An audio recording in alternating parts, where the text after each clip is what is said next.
Welcome to Conversations with Eugene Ebner. Powerful talk that will change your life. Hi, welcome to my webcast. I am extremely honored and excited to have Toltec teacher and author, Mr. Don Miguel Ruiz Jr.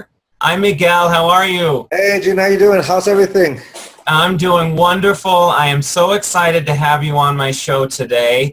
I already told you this off air, but your father, your brother, yourself, you all have inspired me on my soul journey of growth over the last 10 years of my life, and especially with your latest book, The Mastery of Self. I just finished this book a month ago, flying home from New York to Denver, and it was a kind of a very pivotal moment in my journey, and I'm on the plane flying back, and we'll get to this when we talk more about what you're doing in your book, but there's something at the end. Actually, you know what? I'm led to read this right now, and then we'll go into this. Okay, so this is what I read as I was finishing up the book, everybody, from Don Miguel's book, or Miguel's book.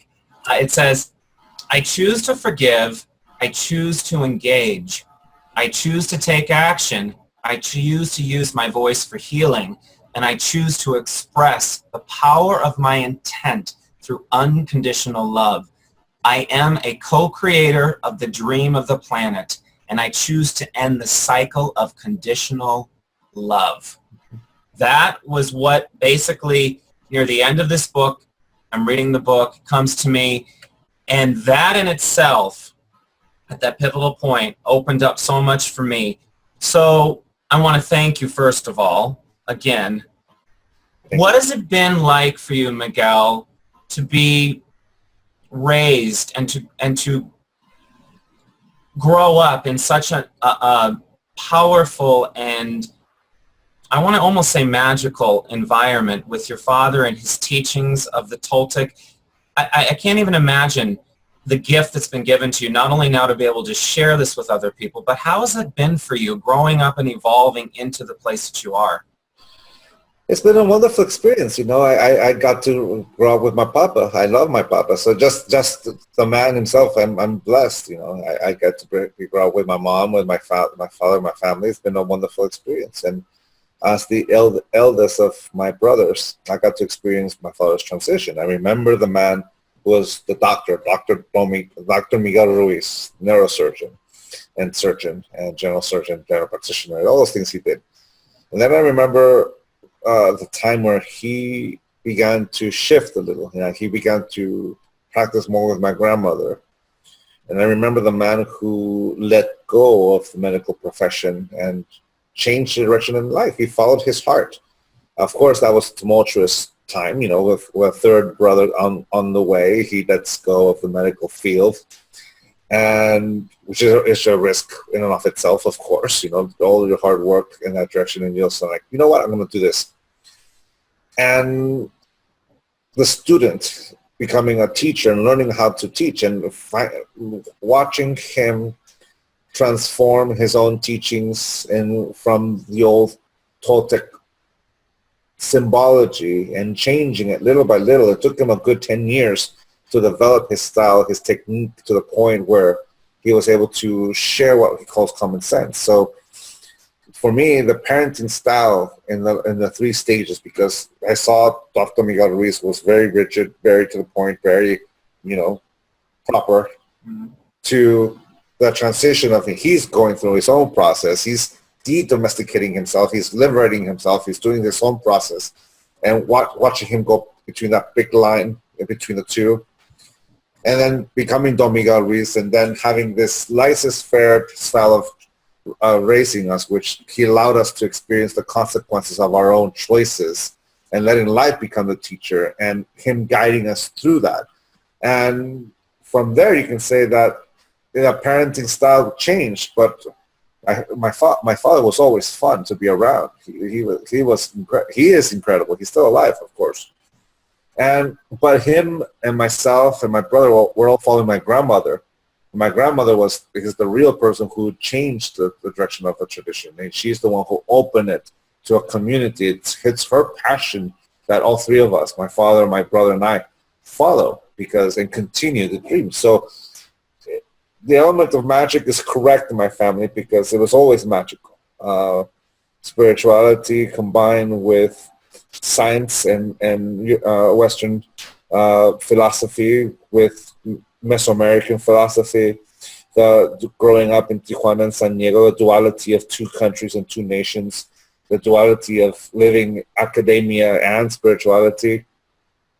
We learned to function in all of it, and it was fun, and it was hard. And when the Four Agreements came out in 1997, I picked it up, I read 3 chapters into it, and I put it down because it was my dad telling me what to do all over again. And then I graduated from college, the bubble burst, life happens, and life became my real teacher because you're no longer working for grades, you're working for a consequence and relationships and all that. Then all of a sudden I picked up the Four Agreements again, and I saw it in a different light. I saw it the way everyone else sees it, as this instrument that allows me to understand the world, that allows me to inform my choice, but I'm the one making the choice. So for me, growing up in my family was love, excitement, and that joke that Woody Allen says that if you want to make God laugh, tell him your plans. That's very much true. Life always shifted, always changed, and you learn to be flexible and trust yourself with that shift of direction. You know, as free as the wind, you learn to engage that, and that in of itself was magical. You know, love was always there. I love what you've just expressed on many levels personally, because first of all, you just shared with us that we're all on a journey and we all make choices and we get to choose how we want to respond and react to life and what's brought to us. Mm-hmm. And your father, like you said, growing up and him being a physician and then deciding to follow his heart of what your grandmother presented to him and to bring these very important messages and teachings to the world.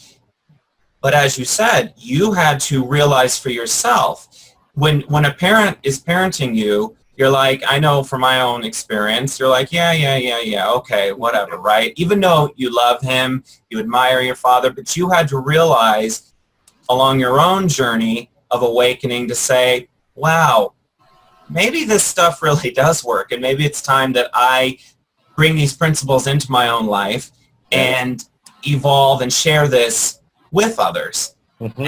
Because in the book, if you don't mind me touching on it now, your newest book, Mastery of Self, I find it very interesting in the beginning of the book when you talk about, imagine being at a party with a group of people and the majority of everyone at the party is in a drunken state. And I totally resonated with that in the beginning of the book and could relate to my own life in the past, in my 20s and early 30s, when I was more in that drunken state. And when we say drunken state, doesn't mean necessarily that we're drunk on alcohol, right? Yeah, but exactly. That we're more of asleep or dulled or numbed out. And that the awareness piece and the observant piece of when you start to really connect more to your inner guidance and the awakening of who you are and the true core of who you are, you start to look at these individuals and you notice them without the judgment, right? If you choose to. I mean, as a human being, we all can struggle with judgment on ourselves and others, but you can observe the people and realize where they're at and how you want to play the game of life or partake in that party, right? Yeah, if life is a carnival, you came to ride the rides. Exactly. And I think that is such a really cool analogy that you brought in the beginning of the book, because I think it makes a lot of sense. And you talk a lot about the dream of the planet and being how we're going to play in that dream.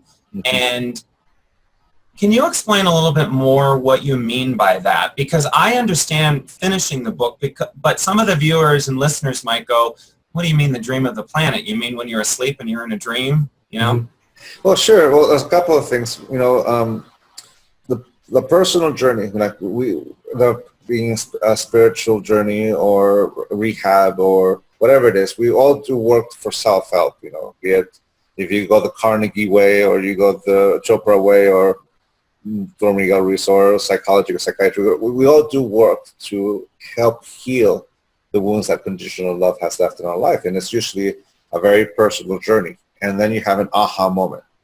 You have an aha moment where you become aware, a moment of clarity, if you can say, where you become aware of the truth and how we've developed this conditional love in our life and how we allowed it to subjugate our will.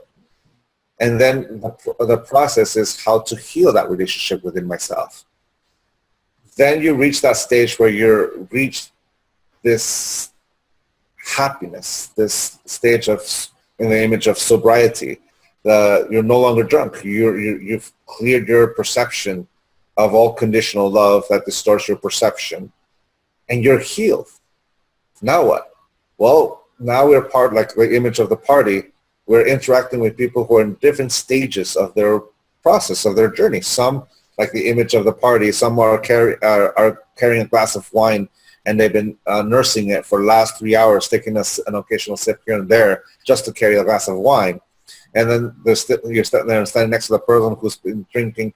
They're in the third bottle of wine, about to open the fourth, and they're blacked out, but they're still functioning, even though the awareness is not there. And everyone you interact with in the party is somewhere between these two people whose personality changes with every sip, with every drink, with every glass, and they go up and down. And you're the constant. Now, the reason why we engage the party is because that's where our friends are, our family are, the people in our life. We engage it because we don't live isolated in a monastery. We don't live isolated in a hill. We don't live isolated in an ashram. We live in this everyday life. And this everyday life, you can say, is what we know as the dream of the planet. Now, to explain that, there's a couple of basic stuff. In the Tota tradition, the function of the mind is to dream, which simply means to perceive and to project. But I perceive 360 degrees. Right now, I'm dreaming. It's called the waking dream because I'm perceiving and I'm also projecting as I speak right now. And I'm awake, and I'm perceiving light, I'm perceiving sounds, I'm perceiving life around me. When I'm asleep, I'm also dreaming. If I see you in my dream, it's not light bouncing off skin or matter, it's a projection. And what is it that I'm perceiving when I'm asleep? I have no idea, but I am perceiving. I'm the constant point of perception when I'm awake and when I'm asleep. That's what we call the individual dream, which could be summed up in this way. If I'm the voice that's talking inside my own mind, who's listening? Well, I am. But if I'm the one who's listening, who's talking? I am. And that's the relationship between me and me, the conversation that's happening between mind and body, or you can call it mind and heart, the interaction between me. That's the individual dream, my single point of perception. The dream of the planet is 7 billion human beings living life at this very moment, all of us with a mind, all of us dreaming, and together we create the dream of us, which is our community, our culture, our civilization, our country, or whatever. That's the thing that we create together.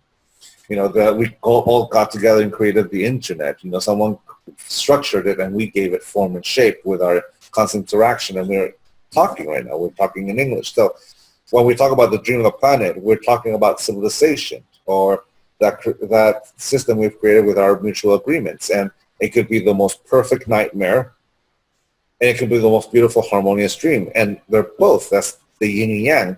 Right now, because of the media and the internet, we're seeing the yin and yang playing live, unfolding before us live. It used to be said it'll be aired live on television. It'll be the yin and yang will be televised. Well, now it's going to be streamed. That's the current way to describe it. So the dream of the planet is the relationship between all of us. But what it matters most is in the individual dreams. For example, you and I. Right now, we both said yes to being in this space and this time, interacting with one another. And this relationship is only happening because we both said yes to talking to one another. And it only exists for as long as both you and I say yes, which means the only thing that will be created between you and I are the things both you and I say yes to. If you say no to something or I say no to something, it will not be a part of our relationship, of our friendship, of the bond, which means we are co-creating together with our mutual will, with our own mutual capability to live, to dream, the dream of us. and we can make it a perfect nightmare, or we can make it a harmonious dream. Now, here's the thing. I'm the constant in every relationship I am in. If I have conditional love for myself, which means the voice that's talking in my own mind becomes my domesticator and subjugates me with conditional love, then I've got nothing but conditional love to give to everyone, domesticating everyone. I'm in constant war with everyone. But if I love myself unconditionally, which is the willingness to see myself as I am and to respect my own free will, then I can share that respect with everyone. And I can see people just the way they are, in the same way I'm able to see myself just the way I am. And that's the constant. And that's the constant relationship. And that internal dialogue can both be a nightmare if I believe all my judgments of myself, all my conditions about myself, and I'm struggling to live up to an image that doesn't exist. Or I can accept myself the way I am, enjoy who I am, and be able to no longer to pretend to be something I'm not, and enjoy being me and loving myself unconditionally.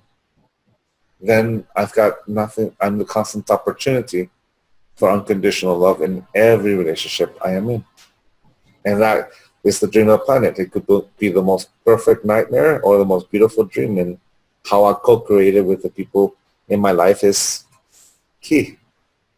It's so powerful if you think about it. I mean, I think you could go from, again, when you talk about a nightmare or an enjoyable experience, it's the same thing with how you walk into understanding even this, or allowing yourself to step into it. I think there are many people that maybe because they're not aware, I use the awareness, you use that. The awareness is so important because you can start to see the difference, and you can start to decide and choose where you want to play or where you want to be, whether you said in that nightmare or in that loving, wonderful place. And it's that judgment piece, because I think many of us, at least for myself, I was raised very strict Christian, and I'm not going to down that religion because it serves its purpose for where it's at. But personally for me, as I chose to evolve out of it into other teachings and other opportunity for healing, I realized that I was in such a level of judgment within myself for no reason. I would just judge myself, and therefore I would judge everyone around me. I wasn't even really aware of the judgment until I allowed myself to be aware and to awaken to the healing and the possibility. And I like what you brought up about domestication and choosing, once we decide that point, as a child, most likely, I know I did, to take on those beliefs, whether they were beneficial or not, to start to believe those things.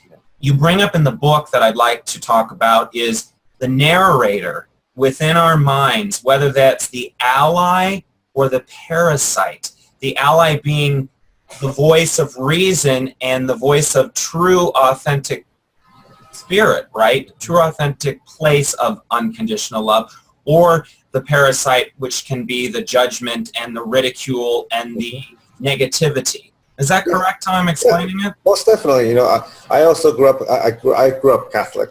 So from that point of view, I totally understand the concept from, what you're describing, and I still embrace my tradition. We all learn how to enjoy loving God in that way. Domestication is the system of reward and punishment by which we model the behavior of an individual. If we live up to the expectation, we get the reward. And if we don't live up to the expectation, we get the punishment. And since we are emotional beings, that reward feels like acceptance. It feels like love, which means the punishment feels like rejection, and the lack thereof of love is the way we learn conditional love. And it's also the way we allow our will to be subjugated by someone else's point of view. Now, the way you describe judgment, well, judgment is the instrument we love to use the punishment. Whenever we judge someone, we're punishing them for agreements they never made, but we're forcing them to make the agreement through the punishment. And that's how domestication happens. We create an image. For example, Don Miguel Ruiz Jr. I don't take things personally. I don't make assumptions. I always do my best. I forgot the fourth agreement. How can I call myself Don Miguel Ruiz Jr. if I don't know how to tackle with my word? Oh, no. And the diatribe of self-judgment kicks in. The diatribe of judgment for not living up to the expectation of the perfect Don Miguel Ruiz Jr. If I live up to this image, I'm worthy of love. But if I fall short, then I'm worthy of my own punishment. And I judge myself over and over and over until I live up to that image. And that's what domestication is. And in this situation, I'm using the 4 agreements as an instrument to domesticate myself, turning them into the 4 conditions of my personal freedom. If I live up to it, I'm worthy of love. And if I don't, I'm going to punish myself. If we've ever judged ourselves for not taking it personal, for taking it personal, judging ourselves for not doing our best, judging ourselves for not being impeccable with the word, and judging ourselves for taking it personal, if we've done that, we've domesticated ourselves with the 4 agreements, turning into the 4 conditions. And you can see that not just with the 4 agreements and the corruption of the 4 agreements into the 4 conditions. You can see that with Christianity, with Catholicism, with Judaism, with Islam, with psychology, psychiatry, AA. Humanity has created all these beautiful traditions that allows us to let go of conditional love and embrace unconditional love. But we're so attached to conditional love that we will corrupt all of them and use them as a form to domesticate ourselves. So what you describe, how you used to judge yourself, you can see the domestication kicking in. And we're punishing ourselves for not living up to this image. But it's just there. Like we were born into a world that has that. You can say we were born into the nightmare side of the dream of the planet. And the nightmare side will corrupt all of it. It will distort all the great masters' work. And we will fight wars for it. Because we need to be right. Because if we're right, we're worthy of love. And if we're wrong, we're going to get punished. And damnation will come. And you can already see the distortion and the corruption and all of that. You can say that fanaticism is the extreme of that domestication. And it's basically that person that's walking around with 3 bottles of wine and completely blacked out in the party. But they're still functioning because they're not aware every belief is clouding their perception. But if we see knowledge as a mirror, we see knowledge as a mirror that reflects life as is, then knowledge is what we know as the truth. True knowledge, of course, is putting it in words and reflecting life as is. But sometimes a mirror can distort that reflection, and that's what we know as the lie or the illusion. And that's what happens when we're so attached to it that we grab a filter or begin to distort it just enough to make it fit what we want to see. And if it lives up to the expectation, we get the reward. And if it doesn't, we get the punishment. So you can see right then and there how that happens. Like what you described to me, what you described with all of us, it's of you hear the domestication of it. But if you become aware of this, that the same energy I use to move my legs, to move my arms, is the same energy I use to create a thought. At the root of every belief I have in my belief system, there's a yes that gives that belief life or power. But I'm alive. If I find something negative in my belief system, I turn that yes into a no, and a belief ceases to exist. You see, like Neil deGrasse Tyson said, the truth exists whether we believe in it or not. Well, let me add something to that. A belief only exists for as long as we believe it. As soon as we no longer believe it, it ceases to exist. And that's what knowledge is. It's a reflection. It's a belief. And if we no longer believe it, it ceases to exist. So you can say, from that point of view, when someone is attached and domesticated, the only way to keep that agreement alive is we subjugate it, we punish ourselves for ever doubting it, and all that kind of thing. And that's not faith. That's an obsession. That's just this conditional love that has so much power.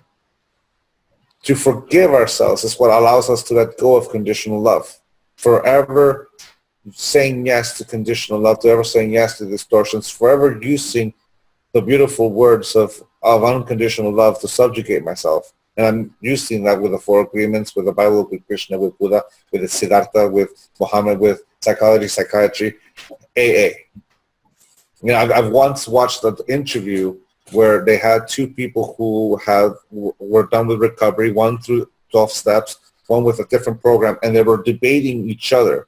on which one was the better one. And one of them was in tears, trying their best to stay, hold on. And the other one was so incensed about being right that they were willing to sacrifice the sobriety of the other individual, that they're willing to risk them falling off the wagon and going off again because they're about to take out this thing because they need to be right. That's what fanaticism is. It doesn't allow us to see the humanity of another individual. And if we don't see the humanity of an individual, we don't see the humanity within ourselves. And that's where that's what conditional love is. We only see what we want to see. But unconditional love is the willingness to see life as is. And when we take it back, all those beautiful traditions become, once again, uncorrupted and beautiful.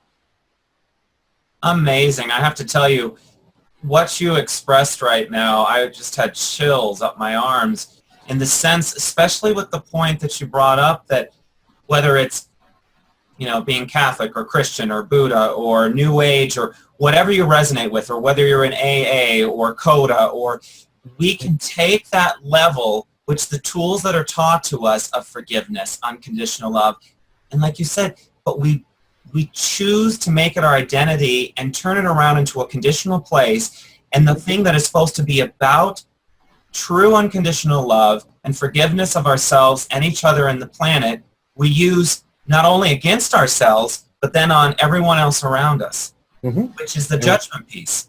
Yeah, and it's a war.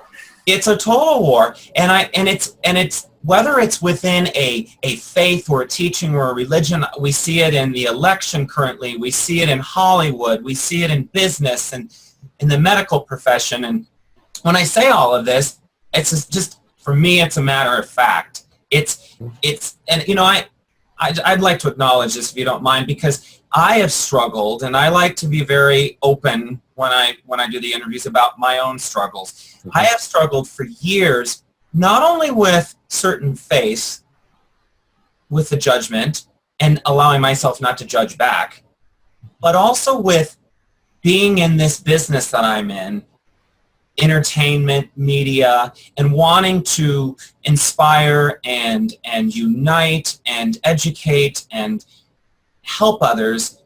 I can get caught in that trap of, that person's up here on a pedestal, I'm down here, they have that many views, I don't have this many views, that person's on CBS, I'm on this, and I find myself getting triggered even by people that I know in the business that are doing very well, and I look back and I go, Eugene, you know, you have to come from that loving, gentle place and the forgiveness place, but you go, you're just as valuable, you're just as much worth everything that you're bringing to the table of the light of who you are, but I get sucked into it with the way that our society has built different structures. And I know why they've been built for the most part. As I learn and grow, I understand it, but it doesn't make it easier sometimes. And one of the reasons that I brought this up is that I personally want to thank you and your family, because I don't see that reflected from you. I don't see a level of, I'm here, you're there, or I'm too busy, or what you're bringing to the table is not bringing enough for me to get what I'm doing out there to sell books or to put myself in a place of power or on a place of pedestal. And I don't know every individual person out there that's doing well, that's very public. So I'm not going to speculate, right? That's the piece of not allowing to go into that. But I wanted to bring that up because I think there's so many of us, anyone that's watching this, if you feel led and passionate about your gifts and passionate about your purpose and you're coming into your own with that, don't allow yourself, like you said, on social media or in the public, to diminish your gifts and your truth and your light, because we all are in it together. Like you said, we're all part of this dream. We all have something that is valuable. Yeah, right? Right, Miguel? Yeah, because we're equal, because we're alive at the same time. We're both the sum of every choice we've ever made, and we're both the youngest we will ever be at this very moment. How do we want to live our life? When my father started teaching, he only had 5 people in his class. When I started teaching, there was 0. And we, little by little, we follow through. You know, doing something what you love to do is the success is just a natural consequence. And it's, like if we compare ourselves to others, we're only domesticating ourselves with someone else's image, and we're not even paying attention to what we're doing. Passion is doing something we love to do, and the natural consequence is that success because we follow through. And that's the key, following through, in allowing the craft to evolve. With other people, for like teaching,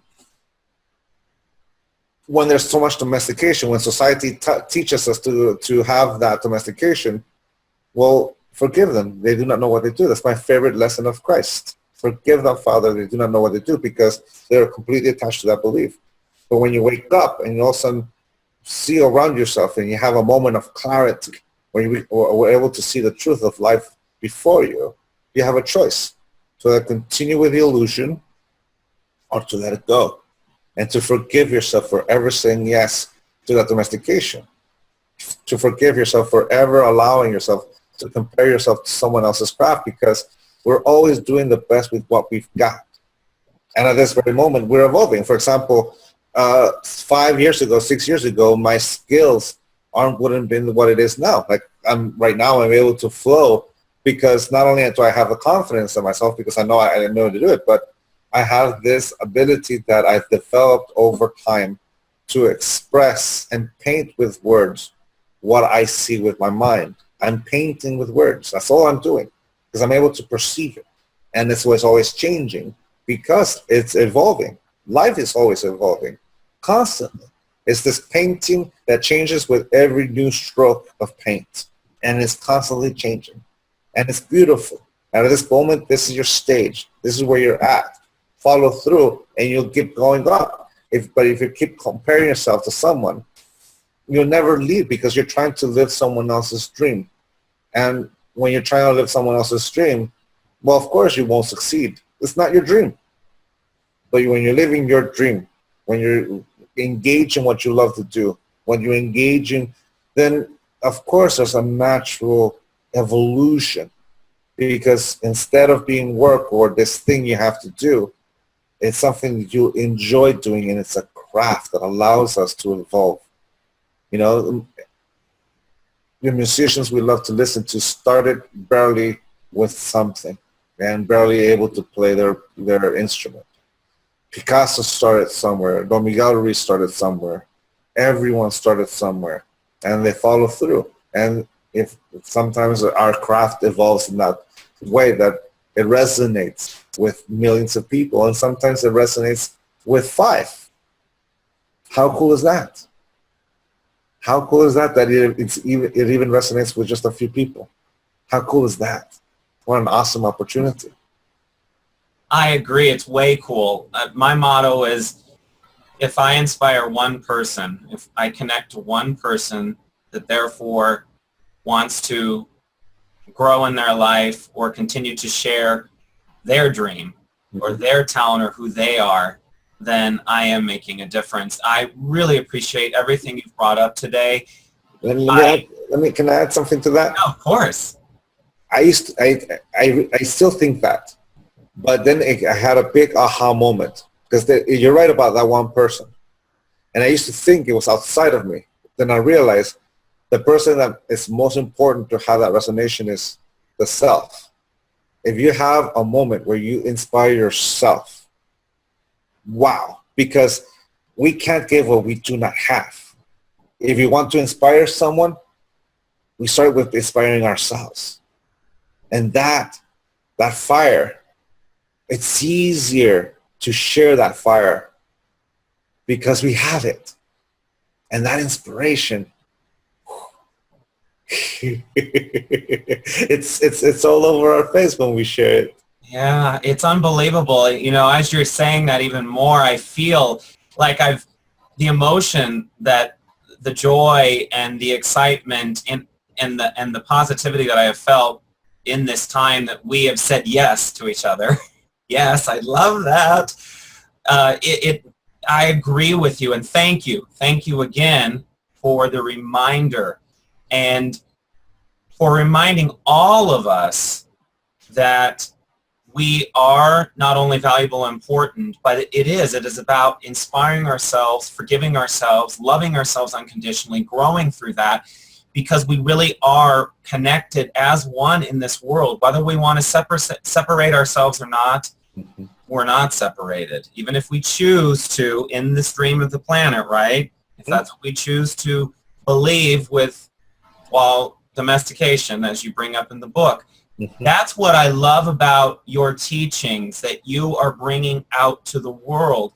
And when I say this, all of us can take the teachings that you're presenting. We all can use these tools together. Like you said, this isn't just, yes, you have taken this and owned it, and you are, in my opinion, the way I like to say it, living your purpose, what that means to you. And it is evolving and growing.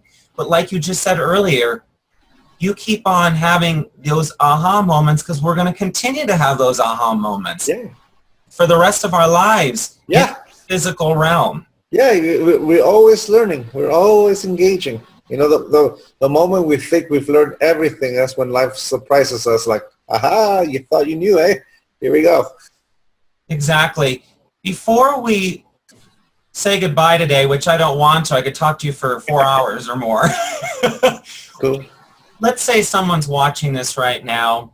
They haven't read the 4 Agreements. They haven't read your new book, The Mastery of Self, or the 5th Agreement by Don Jose. If they are just beginning to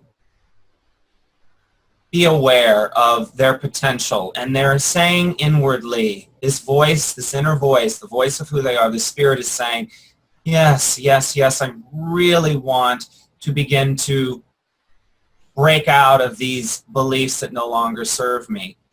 What's the most important thing that they can start with today before they might even pick up your book? Or if they're not ready to pick up your book, what can they take away today? And a simple thing that might not be simple, but to them, something that they don't feel overwhelmed with. Enjoy your breath, because it means you're alive. And while you're alive, anything is possible. So for me, the whole point of all this work is to enjoy life. And it starts by enjoying being yourself, which allows us to feel and to enjoy the people in our life, to engage them, and to see us as equals, because we're alive at the same time. That's what makes us equals. But it starts with that. Enjoy your capacity to take a breath. Enjoy your capacity to listen to music. Enjoy your capacity to hug someone, to kiss someone. Enjoy the capacity to go for a run, to do something, to hug your kids. Enjoy this moment in time and have fun with it. Thank you so much, Miguel. Thank you for being with me today. Thank you for inspiring all of us, for mirroring your love and your forgiveness to us, and for sharing these wise words of wisdom that we can all take and use as tools in our daily life. I just honor you. I honor your family, and I just thank you so much. Thank you. And have fun to you, and keep enjoying what you're doing. Thank you. I am. I am, and I will continue to. Cool. Thank you, Miguel.